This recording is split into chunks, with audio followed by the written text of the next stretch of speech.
Hi, everyone. This is Alexander Fernandez and my co host. Hi, this is Stefan Baier. How are you? And this is Video Games Real Talk. We are here again on another week here to talk about some important issues regarding work from home. And we got some very good special guests here. We have Richard Chea and Yaji.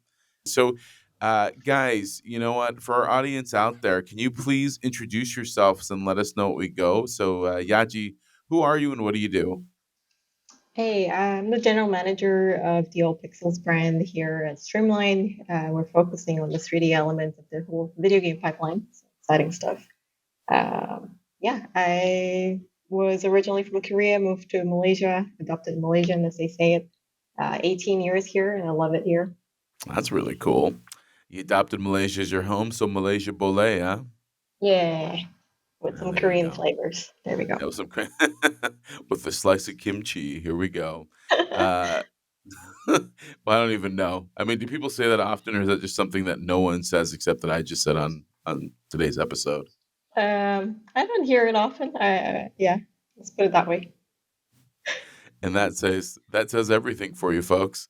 So, Richard, who are you and what do you do? Hi, Richard. I'm the general manager for Streamline Studios, Streamline Games, as well as Streamframe. I'm a Malaysian, born Malaysian, but I spent a lot of time overseas. So I think Yaji's been in Malaysia longer than I have, if we count the years together.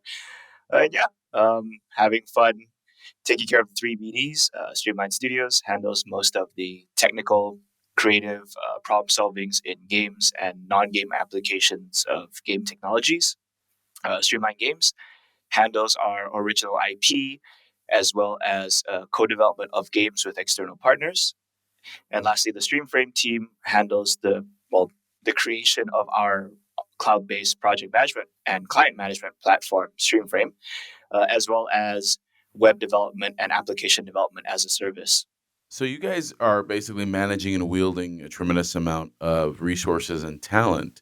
So, obviously at the start of the show, we talked about, Richard, you mentioned basically the rising number of cases in Malaysia. And, well, ultimately that's led to a kind of lockdown over there. And of course, we can't go too far from lockdown without mentioning work from home, which is what this subject of this episode is all about. So I'm wondering if you and Yaji can take us through what was it like when you knew work from home was coming? Because, obviously everything in 2019 was beautiful, it was fantastic. Everyone was dancing through the daisies and having a good time. Then all of a sudden, 2020 comes and the burning dumpster starts to float down the river. So take us through it and what was it like? Yeah, that's one way of putting it.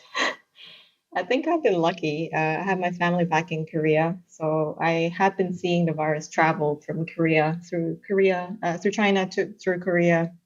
Seeing businesses shut down was pretty crazy. So it mentally, we're preparing for infrastructure and preparing for things in the back end to know that okay, what if it was still a what if situation at the back then.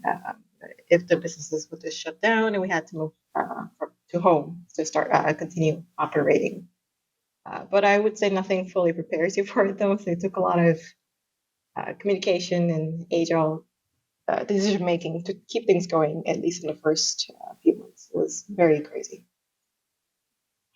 Yeah, I think it was kind of, 2020 started off kind of business as usual, getting ready, I guess, on our side to go to the trade shows. GDC is the start of the year. And then, as January starts ending, like, things are starting to look a bit weird.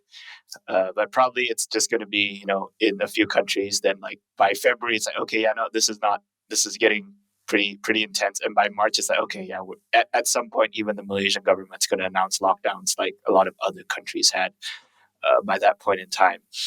So, as Yaji was saying, as we saw this evolving, it went from, it's going to be okay to, holy crap, it's coming, we need to get ready. Yeah, I think everyone has their own kind of just strange stories to tell about like how everyone has been coping with the impact of the virus. But I think for us as a team overall, I think we've actually managed to cope with it quite well.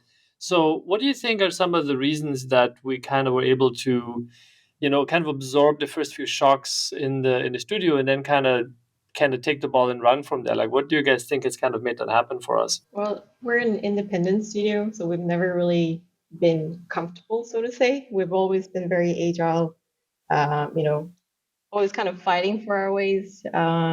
So this came as like just another challenge for us to go through. Of course, it was a lot more drastic and dramatic, given that there were people who were dying from this virus, and there were cases that are going up and shooting up. But I think the team just took it as another challenge for them to go through, especially on the management and the leadership level. So actually, in the first few months, it was the easiest in terms of keeping morals high, because there was spirit of this teamwork, and people were very appreciative of each other, understanding, and just thankful, I think, overall, that we were able to continue working when a lot of businesses around us were getting disrupted and getting shut down. Yeah, I think Angie's right. We're very lucky to be in a industry where it's much easier to switch to work from home than say, I don't know, food and beverage, hospitality, manufacturing. For us, it's just a matter of making sure that the hardware is prepared, security processes are observed, and then letting people just work from home. That makes it sound overly simple, but it's still simpler than a lot of other businesses had it. So let me ask you guys this, because yeah, we I think people imagine that we just walked home and then flipped the switch and everything was hunky dory. But I mean, I think we need to unpack a little bit about what the entire concept of work from home, what it really meant. I mean, I'm curious, how did you prepare your teams for, hey, by the way, you're not going to be here anymore, and pack your crap in a box and get back into your house. I mean, how did that go? In Malaysia, at least, it was the government gave a pretty short notice from when they announced the start of what we call the movement control order to when it started. I think it was under a week. We had I think 3 days from the announcements to when it came into effect. So for everyone, there wasn't much time to process or overthink. It's like, okay, come Monday, you're going home. Take what you need from the office today and tomorrow. We'll figure out the rest, but take what you need, head home. It's going to be okay. Everyone's going to keep their jobs. They're not doing any retrenchment or anything. We're going to figure it out. It may take us some time to get you all the hardware, but don't worry, we're going to be fine. And I think that was the first message. Like, there's not going to be a retrenchment. We're going to continue working. Let's figure this out together. So you're going to be packing, going home. Let's go from there. It started off like that. Stefan, let me ask you something. So you were, I remember I think you were in Boston. Yeah, PAX East. Yeah, PAX East. You're on one of the last flights out of America. I mean, it really felt like that. Yeah, playing from Saigon, and you're basically getting ready to go back to Malaysia. So, when this was coming, because I remember you were over there and I was already here in Vegas, like, what were you thinking as, it's like, oh, come Monday, no one's allowed in the office buildings anymore? Well, it was, really kind of a bit dicey doing PAX East, right? Like, you could really kind of feel the energy at the show, and even before that, kind of like, let's give it a shot. But it was kind of getting weird. GDC was, I think, canceled like while we were at PAX or just right afterwards. So everybody could kind of sense that something was clearly off. So it was really kind of that feeling of like one of the last flights out. Like by the end of the show, everybody was just already kind of keeping the distance, no more shaking hands, anything like this. The masks were coming out and all this kind of stuff. And then flying over, and definitely everyone was kind of like watching, the heat scanners, the people come back with fevers and all that. The energy was tense. I think it makes it more real when you're out there, right? At this point, we've all been at home for like over a year, so it's not quite the same, right? The reality comes when you see things like The Office, for example. So I guess when I came back, I don't know. I mean, I think, there was a comfort in the clarity in our decision to quite quickly say, well, this is what we're going to do. We didn't try to find compromises, or, I mean, there was like this story in one of the apartment blocks here, like a company shifted the people to just secretly work from like an apartment, like a residential area. Like, for us, it was very clear cut. It's like, get computers out and sort of settle the ambiguity instantly, right? Like, I think that moment was the most important, because it's just like, that's what we're doing now, right? And everything got into motion. So I think that the clarity of decision making is probably the place where companies can get things on the wrong foot. So I don't know how it was for some companies, but we do hear stories that it wasn't always a smooth process. That sometimes work from home kind of doesn't work out so well over the first half year, especially. And I think that a lot of that has to do with like how you kind of kick it off and how clear you are what your intentions are by moving to remote.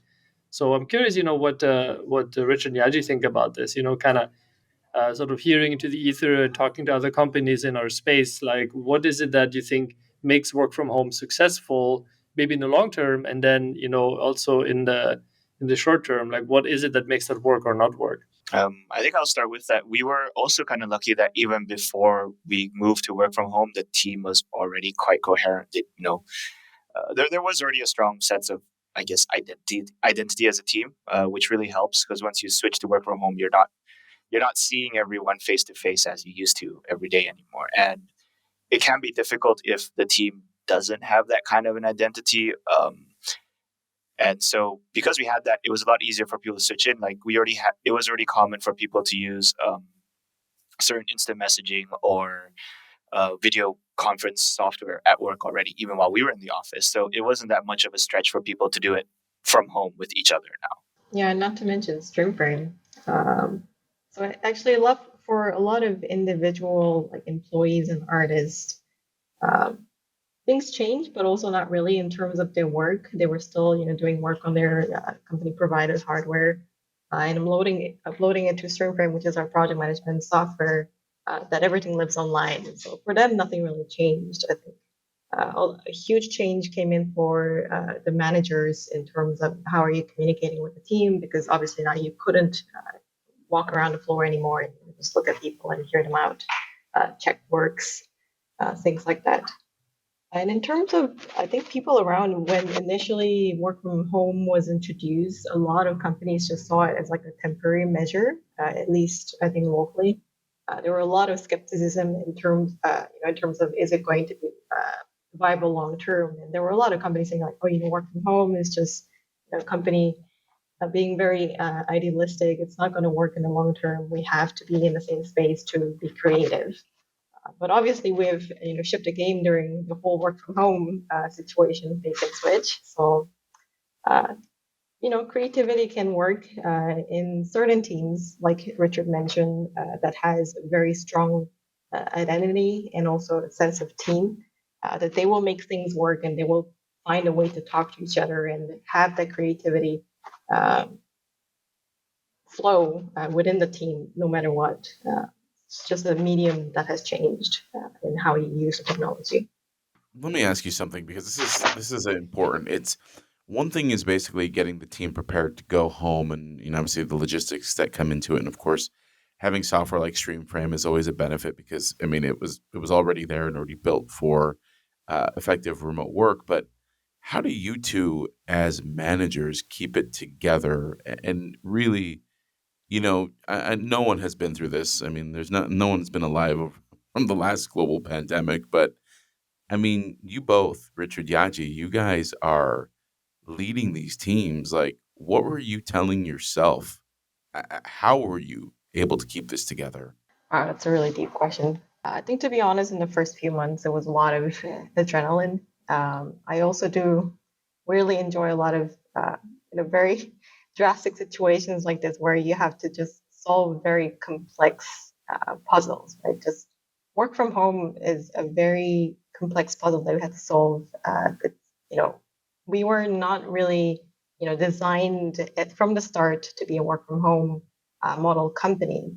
So when it comes to individuals, like situations or setups, it was all different for everybody. And kudos to our IT team for figuring that out.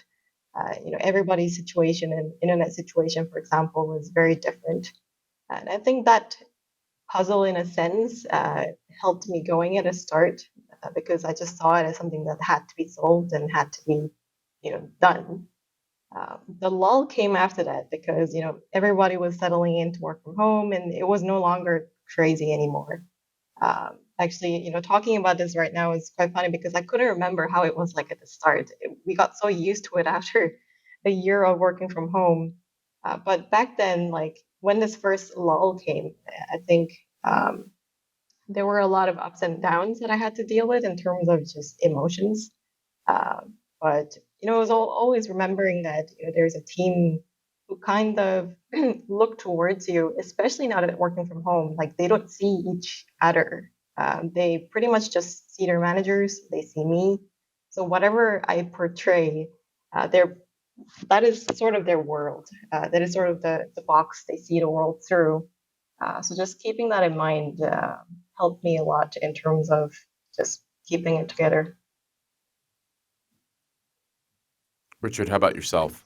Oh, How do yeah. you hold it together? From my end, I think it started off with the very basic thing of, okay, like we said, we didn't have to do retrenchments. Our business was not disrupted. So that was the most basic thing. Like that gave, a sense of purpose and security that, there is a way through this, we can continue to sustain the business. And then from there, it's just kind of, for me, it was like what Yaji said, kind of reinforcing it to the rest of the team. Like, hey guys, it's going to be okay.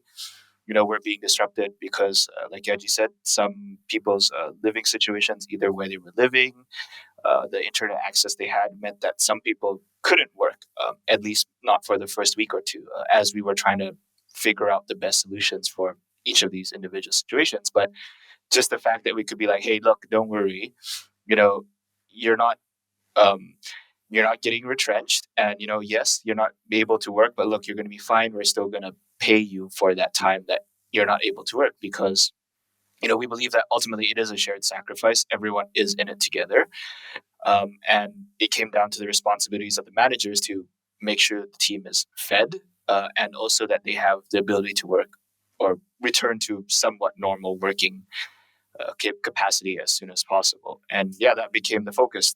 Like I just said, solving the puzzle, figuring out who needed what types of solutions, how we could get hardware to them. Like personally on my end, for the first week or two, right after the lockdowns, I was shuttling PCs around in my car, driving around with, luckily we had the letter from the office. Whenever I got stopped at roadblocks, like, hey, I'm delivering stuff to ensure that the staff can keep working. And that was fine with the police. And yeah, so it was that kind of purpose, making sure that we all stayed stable and that we could continue to have a livelihood was kind of what got us through, or got me through the first few weeks and month of this. That idea of focusing in on your team and basically, going into what the mission you're trying to accomplish is extremely powerful. What it sounds like is that you were able to both focus in on what was absolutely urgent and important and not really think about what was happening around you as much of getting something done. Stefan, during that time, I mean, obviously you have Richard and Yaji doing this for yourself. What were you thinking? I mean, you're seeing this all playing out in real time. You're on the ground. How are you keeping it together, or what? And how are you supporting this to make sure that this could keep going? I think for us, the first generation streamliners, it was kind of a strange place to be in, because it felt a little bit like how we started the company, right? Like back in the sort of like late 90s, early 2000s, working from home and working over the internet and using some modern technology at the time, right? Like I think I don't know if it was Skype or something, but like some tool came up and we used it for like the first audio chats or something, right? So you work from home and you work on games and use the Unreal Engine for whatever already back then. So it was kind of an interesting kind of throwback to this. But now, of course, 200 more people attached in terms of responsibilities. I think, that we've been lucky how little we've been interrupted, like the other guys were saying. But of course, there's insecurity in the teams that you get to spend time with, getting a sense for what are people worried about, right? And I mean, looking back now, for example, you can see how the media kind of affected us, right? Like in the first few months, small compared to now case numbers already freaked people out, and they're like, oh my god, is martial law going to break out? Is food going to run out? And you deal with these kind of concerns. But actually, like for example, Richard mentioned Malaysia's numbers are like 5,000 a day now. I mean, if for the first crisis in the year, it was like 50 a day or 500, maybe, I don't know. But So like you can see sort of like an evolution of, I don't want to call it comfort because that's maybe not the best word, but I guess understanding better and learning better. And I think that learning kind of continued throughout the year for everyone, for yourself, like working from home, working with others, and really making finding your pacing. And I'm sure that it happened to me, and I talked to several of our staff who kind of went through these motions over the last year.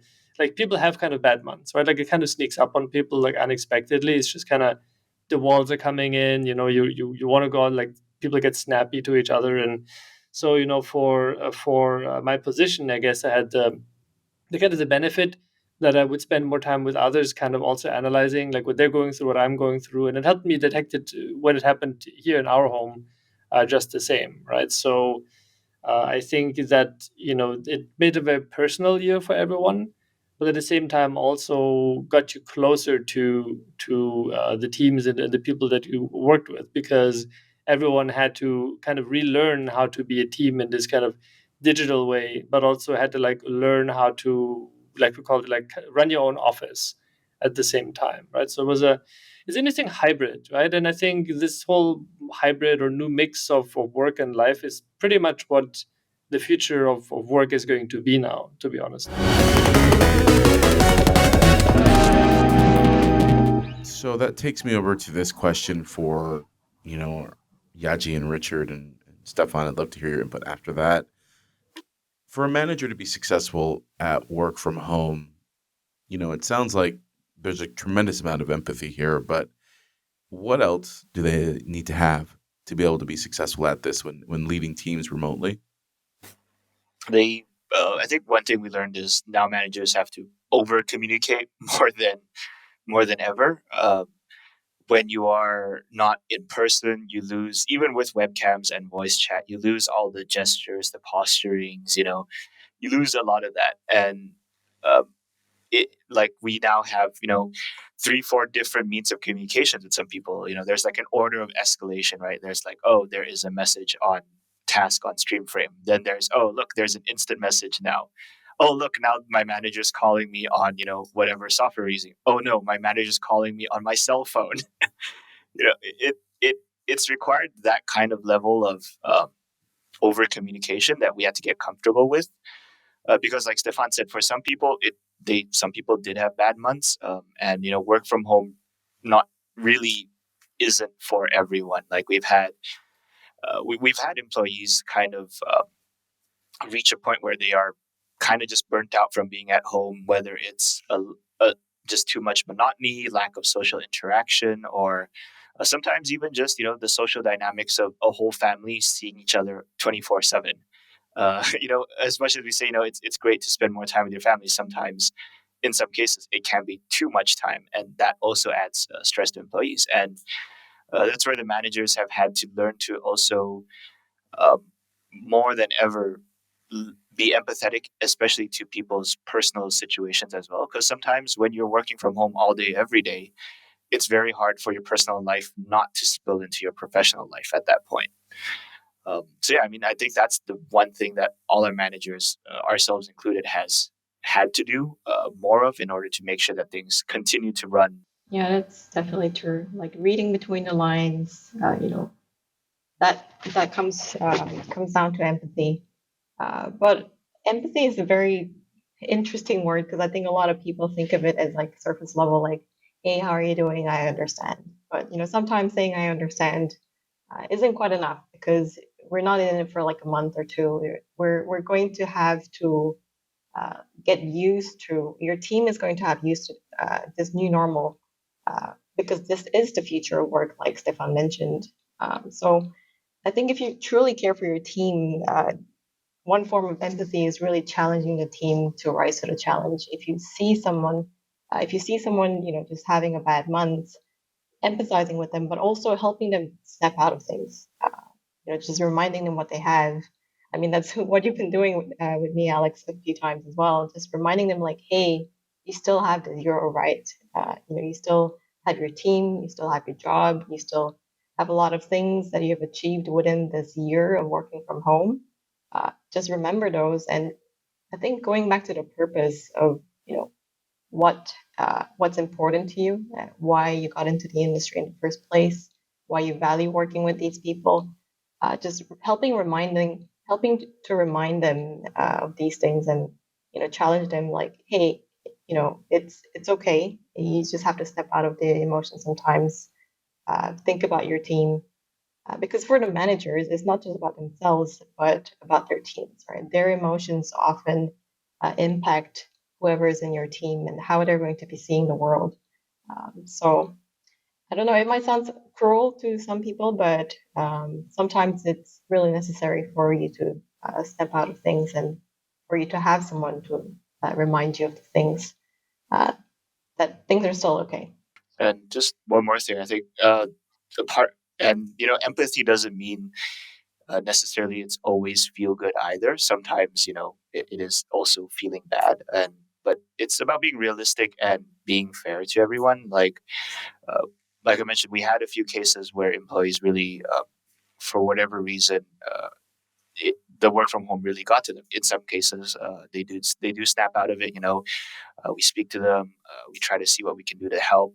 Maybe it's they need a little bit of they need a little bit of financial help to get through a certain bad month because certain household expenses or something came up, or sometimes it could be something that we really can't help with. And in some cases we've also had to part ways with some team members because just the situation, even though both sides tried their best to make it work, it just wasn't sustainable. And just because of the situation COVID has put us into. And in those cases, it's still best, obviously there's no hard feelings either way. There is a sense of understanding that, um, do what's best for you as well. Obviously, as long as you're not harming others. So on our side, we've seen some employees leave. Obviously, we leave on good terms, and we've also extended the option, like, hey, look, when things calm down a bit, if you're still up for it, happy to talk, and we'll see where that takes us.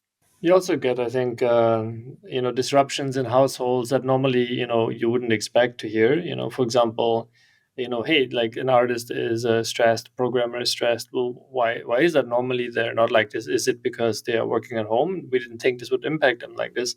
And then you find out, for example, that they have become like this whole breadwinner in their like entire family, right? Like maybe they were in like hospitality or in travel business or something like this.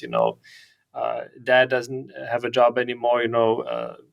Sister or brother lost their jobs too, and so on and so forth. It actually is still relatively rare, I think, to be in a purely digital industry like we are. So disruptions actually happened in a lot of households, and kind of upends the dynamics of the home, and changes also how I think some staff will look at really their kind of maybe more creative, sort of simple, just I'm the creative guy in the family, I can do this kind of work, and I'm happy, but I don't have responsibilities beyond a certain point.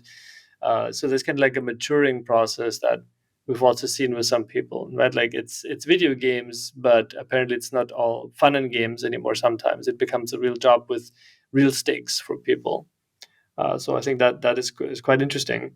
Uh, just another thing that, as we talk about sort of empathy and emotions, that I'm curious about is, I don't know, like as we come out of this phase, of working remote, are we going to be better or worse at socializing? I'm not sure, because on one hand, we're all at home and we're kind of like distant, you can't go out, you can't go grab a drink and kind of really get to know someone, just sitting down and getting, getting some food and things like this. But at the same time, being at home also has made you more attuned to, being on a closer, more personal level because of the kind of dire sort of personal circumstances people are in, right? So it's like the stakes are raised.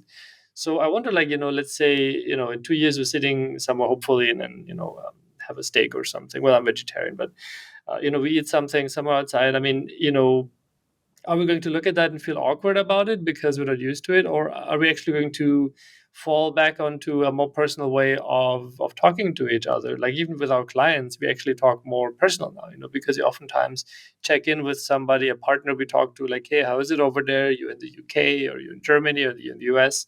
And you build more of a kind of rapport based on just the situation that we all share this experience in together. And I don't think that things are just going to go back to, oh, everything's just like business talk in 2 years from now, like, because these bridges have been built, like capitalism is not going to tear those down, I hope, just the same. But I'm curious what you guys think. Like, are we going to walk out of this, extroverts became introverts became extroverts? Like, what is sort of the outlook, you guys think? I think, like you said, it did make us a lot more personal. Just seeing the homes at the back of your screens, it's just impossible to not keep it personal. With your cats jumping on your lap and your baby crying at the back of your room. I don't know. Like I don't think it will change much in terms of how people interact outside of work, in terms of how they're talking to each other. Yeah. Like, what do you think, Richard? Personally, I just feel a greater appreciation for times that I'm not at home. And also just, greater appreciation when I can actually see people face to face now. I mean, I don't know if it's the same for you guys, but in the past, it's become the trope that when everyone gathers, even if we're going out for drinks or anything, at one point everyone's just on their phone anyway, right? Even though we're all outside somewhere. But I feel that after this whole experience, that's going to be much less the case, because now we're used to seeing all our friends and stuff on our phones. I feel like I would appreciate more when I can actually see them in person now. And to the point about socializing, yeah, I think so too, because I just think we will get better, because we've learned to eke out as much, I don't know, social interaction as we can from our calls. To Stefan's point, yeah, it was jokingly, but it was the sad truth. Like, there are calls with some of our partners where it's like we are the only people they've spoken to outside of their immediate family that whole week sometimes. And they appreciate being able to talk to someone not within from their household. And so it's people, maybe out of desperation or a lack of interaction, have become more open to just speaking more freely, and in some cases just are more sociable, at least in my experience. What I've seen on that is that I think there's a heightened sense of connectivity with people. Everyone's had to kind of figure out what is really going on behind the screen, or what is happening, remotely halfway around the world, in the case of us talking with each other. So, from my perspective, I think when people finally do get the opportunity to be around each other, there will be a heightened sense of emotion and a heightened sense of understanding. And I think that's something that can play out very well for people, especially when you start to think about the fact that for most of the interactions, if this goes another year, I mean, so for 2 years, you've had to kind of figure out the puzzle and to understand everyone's circumstances at the moment that you're speaking to them. I don't think that the world has had that much empathy in a long time. And I think this is something where when, Stefan mentioned about some of our team members and some people that I just know personally have becoming the sole breadwinner of their family, watching them go from, a young 20-something to effectively a real seasoned adult in 6 months, that has been a spectacular thing to watch, because people are maturing, and they're maturing very quickly. And to your point, Richard, that understanding of people who couldn't make it or couldn't handle it, that's also a real thing here. So I think that when you combine their experiences, you combine our experiences, and then we all get to see each other, I think we might actually, for that moment in time, have that one moment of like, wow, I can't believe that happened. And that'll be a great thing. When we talk about work from home, we've spoken about the managers, but what about the people that are actually doing the work? Not saying that managers don't work. I hope at every organization's managers work, but there's always that joke that there's a person who doesn't do anything, which I don't think is even possible now. But with the individual contributors and the individual team members, how do you guys see that? What do you think they need to have? Working from home, self-discipline, of course, is a huge part. It's not easy working from home, managing both, housework, and also, if you're living with families, just having them understand that you being on your computer is also part of work. Balancing that is not easy. And I'm very proud of the people, our teams who's been managing and becoming breadwinners through this experience. I think what they need to know is that it's okay to be to open up to your managers and really talk to them, because at the end of the day, like we're all going through this together. Your manager probably had the same experience, that they're probably having the same ups and downs that they're feeling on your daily basis. So rather than keeping it to yourself, if you're actually open about it and saying like, hey, I haven't had a good week, and talk about it, I think that would also really help in terms of managing their expectations. On my end, I think one of the main things is to let people know to get comfortable.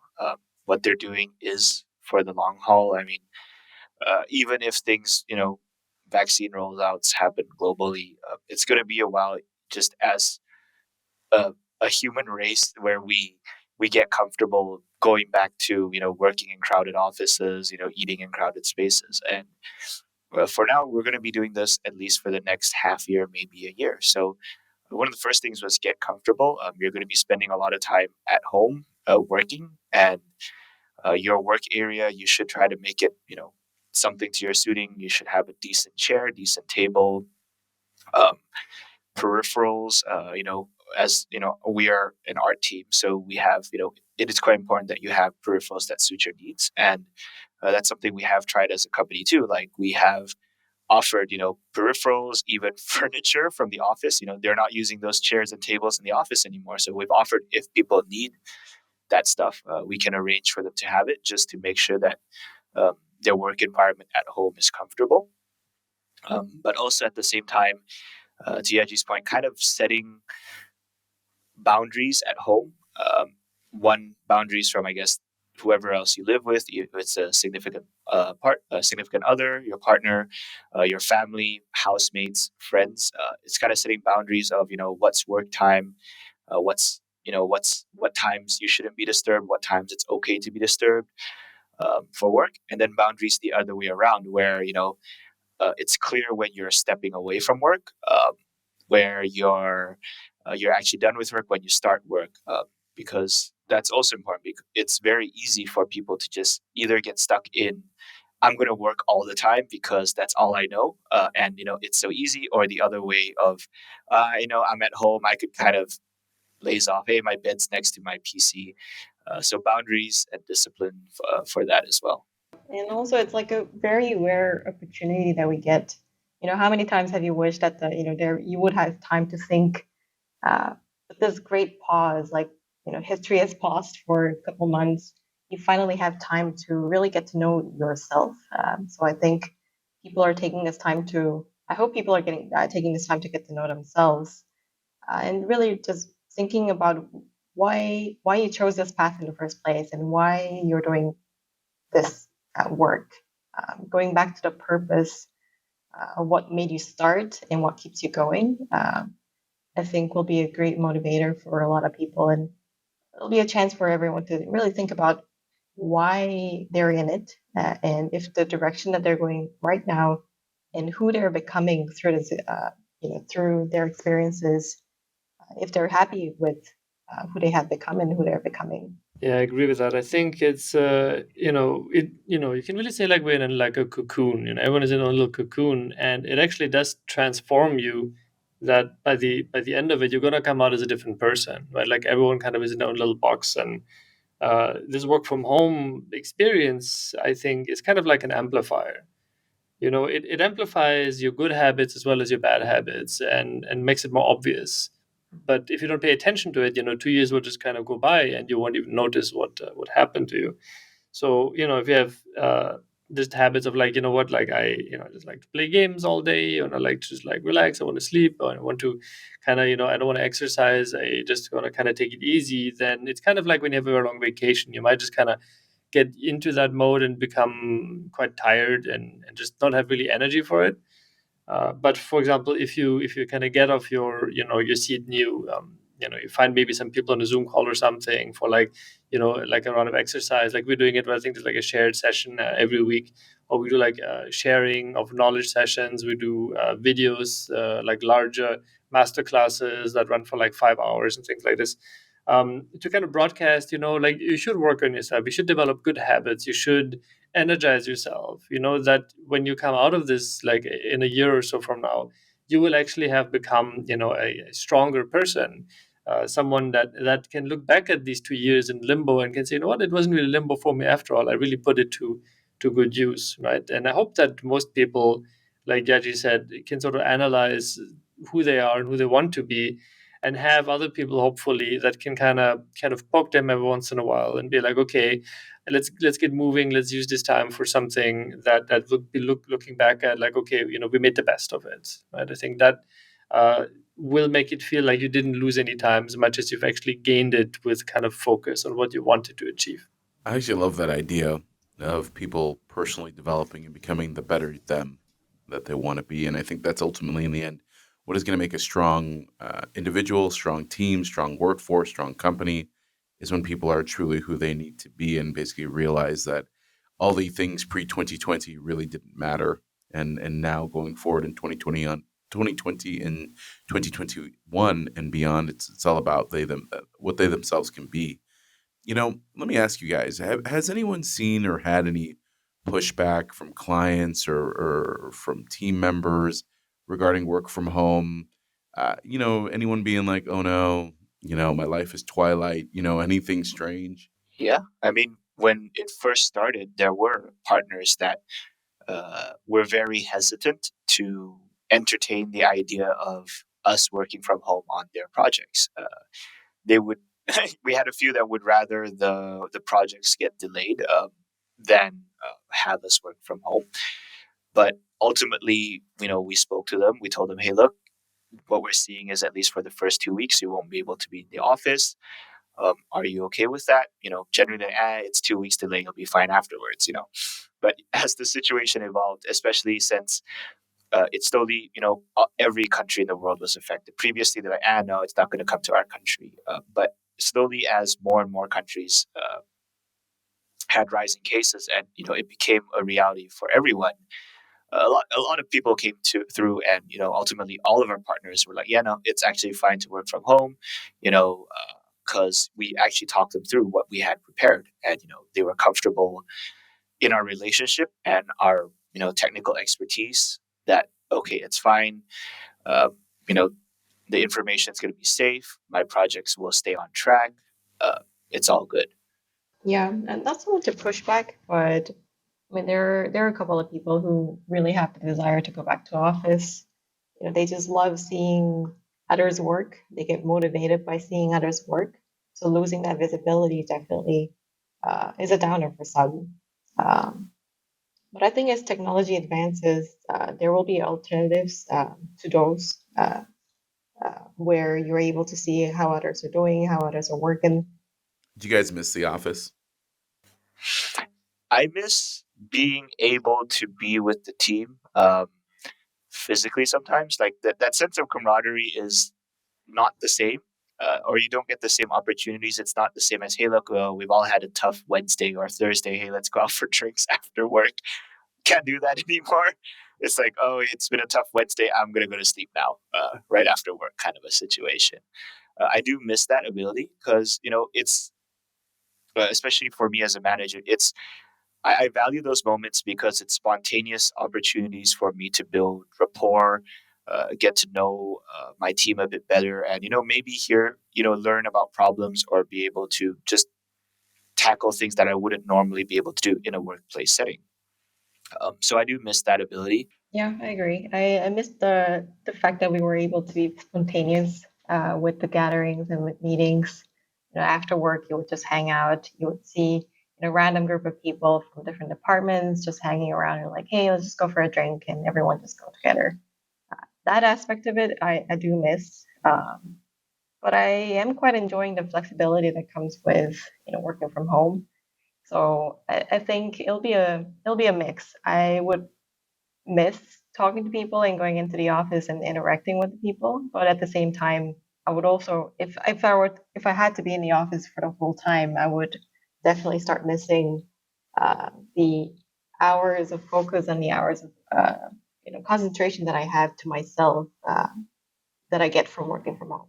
not literally the office that we miss, right? Like it is rather the kind of spontaneous, seeing people and in hanging out and going out for drinks afterwards and kind of bonding on a different level. And I think that is kind of pointing at an interesting future where I think that coming together as teams is going to be coming back, but I think the sort of mandated from Monday to Friday you must have a permanent presence at a literal an office location, a cubicle of sorts. I think for some industries maybe that comes back, but for us, the creative industry, I think the kind of benefits of having this time to think through things for yourself and the benefit of programmers and creatives being uninterrupted at the work at home, that is a huge benefit that I wouldn't want to honestly take away anymore from the team, from what they have gained. Of course, if people want to go back and want that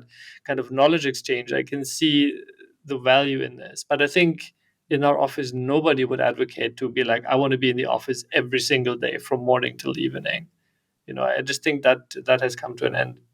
I like what you're saying here because I think that you all are covering it in such an interesting way that it's true. We miss the social interactions. We miss our team members. We miss spontaneity. We miss that, idea that spurs something new and then we go from there. I mean, I miss everybody. I mean, I'll be honest with you. I miss seeing everyone's faces. I miss hearing the randomness, the funny things that happen, the crazy things that happen. But it is not the room that I miss. It is the people. And I think that is something that as we look through what has happened with the pandemic and really just what for work from home has meant, you miss that social context and the ability to just have that moment. I remember we used to all get into my office. I used to just randomly jam you guys all into my office and talk to you and then just have this conversation that just seemed to be like a running monologue. I I, do you know, miss I, that.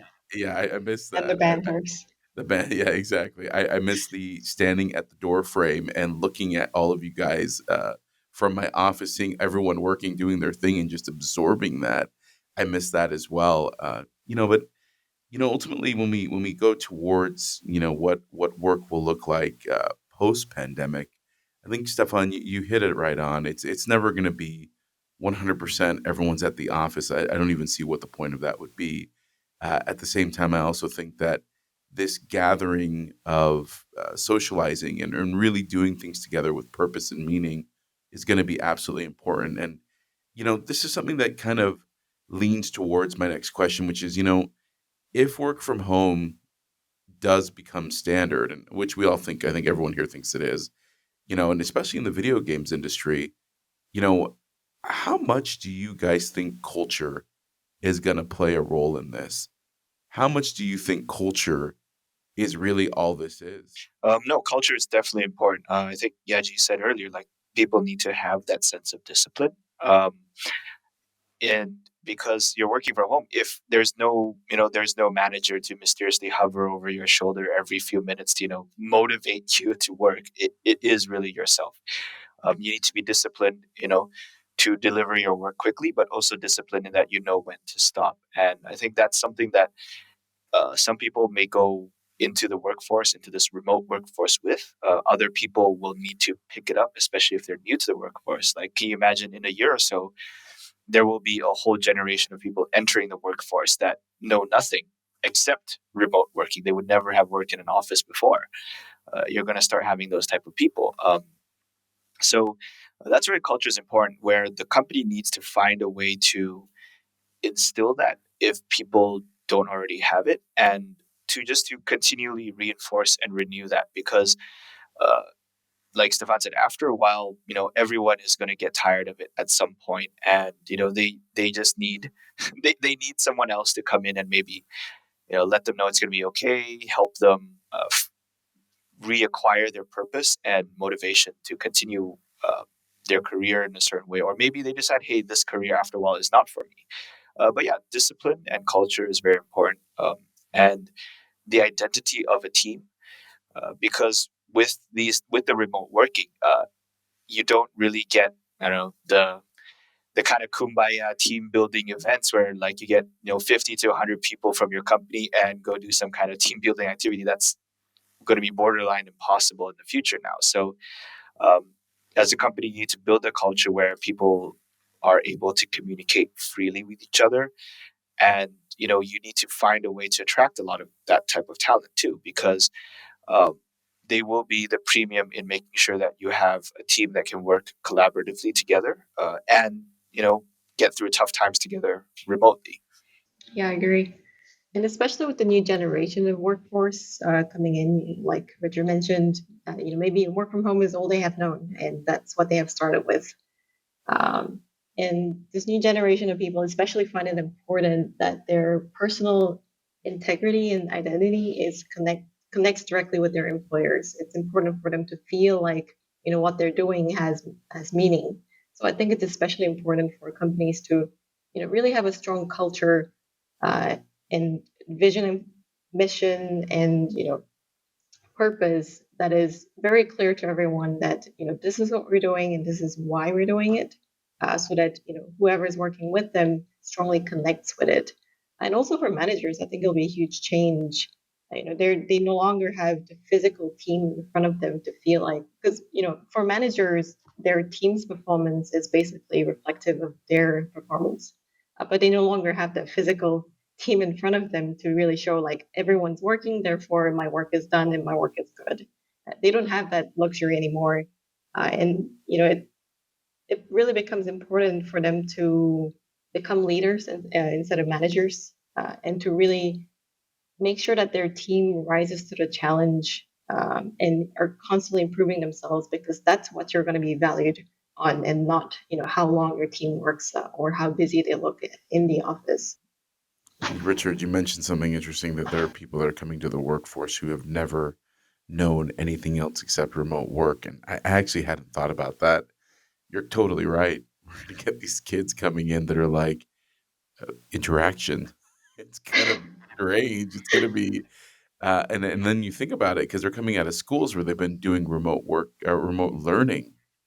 So Yeah, I'm they like, graduated remotely. They started working remotely. It's kind of crazy. wow, Think that about is it. crazy. Yeah, I actually did. I just got this kind of vision of Short Circuit, this movie from the '80s. That's gonna be like, we're gonna have a bunch of Johnny Fives coming to us and wanting to work in video games. I don't know. I just That kind of shocked me for a moment. I don't think any of you two actually understand the reference. I hope you guys do. Hope someone out there understands that. But if you Someone haven't, does. please look at Short Circuit. It's a great movie. And you got to see it. It's very funny.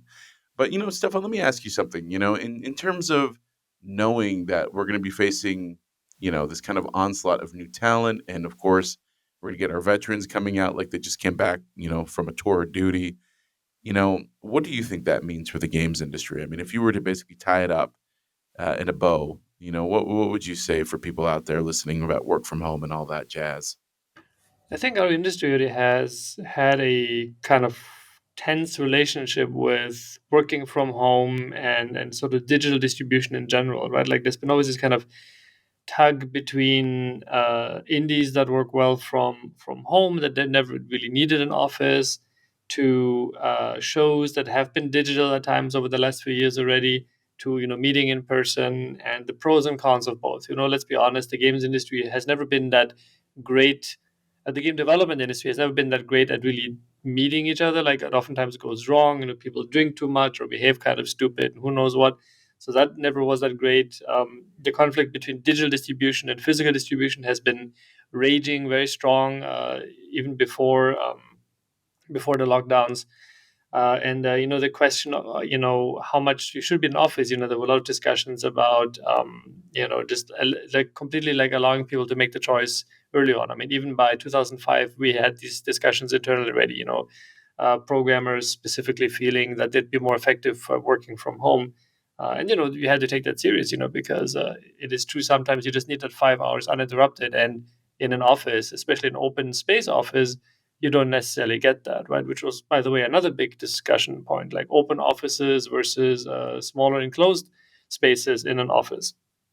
So, how do we sort of see the industry evolving from here?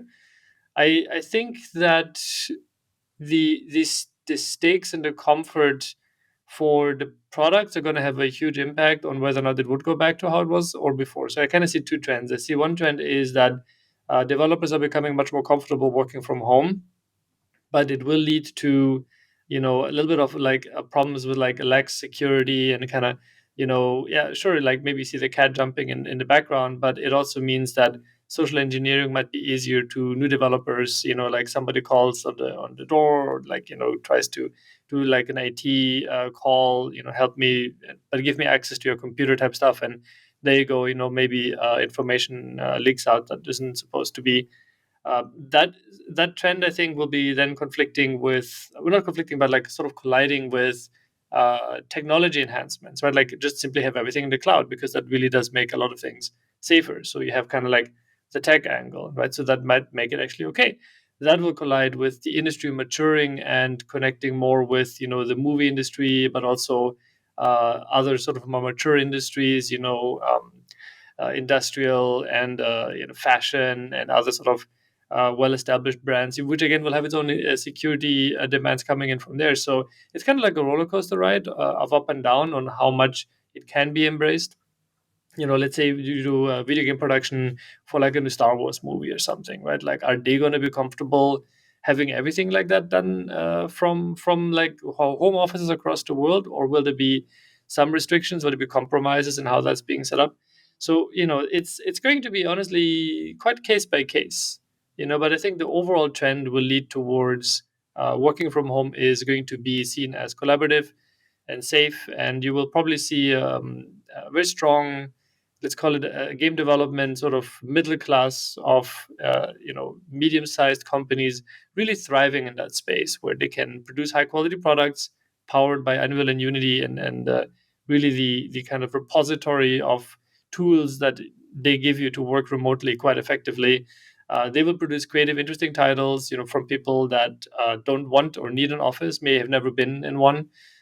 They will produce like that, and then that will collide a little bit with the more established companies, which probably have some things securely in house, and other people kind of orbiting, that secure location in some sense. I would say, kind of like I said before, get ready for the long haul. As Stefan said, it's not going to be, exactly what it was before. It's not going to be like what it is right now. It's going to be some weird in between that there will be ups and downs for. So, get ready for continued uncertainty.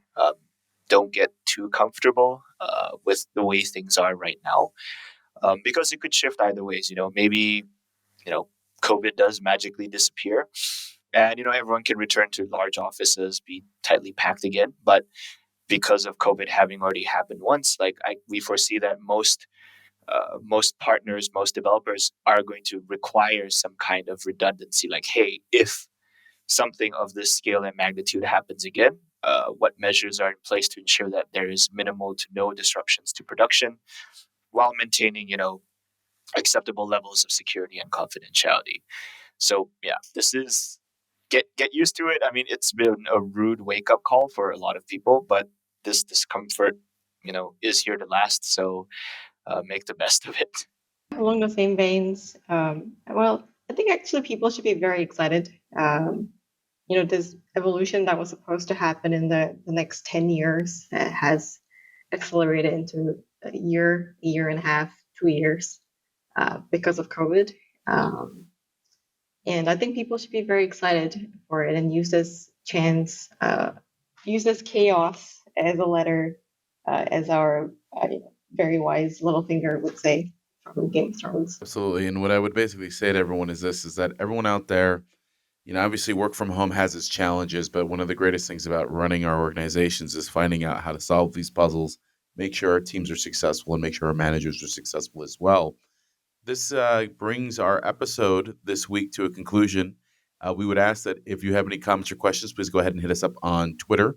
You can find us on at StarvUp. Stefan, they can hit you up at Nerdy Narrative, right? That's correct. That's me. Twitter handle. And also, of course, we'd love to hear your thoughts and opinions. So definitely drop those comments and share with your friends. We're looking forward to speaking with you all again soon. And thank you again, Richard, Yaji, Stefan, for joining us on this week's Video Games Real Talk. We'll see you next time.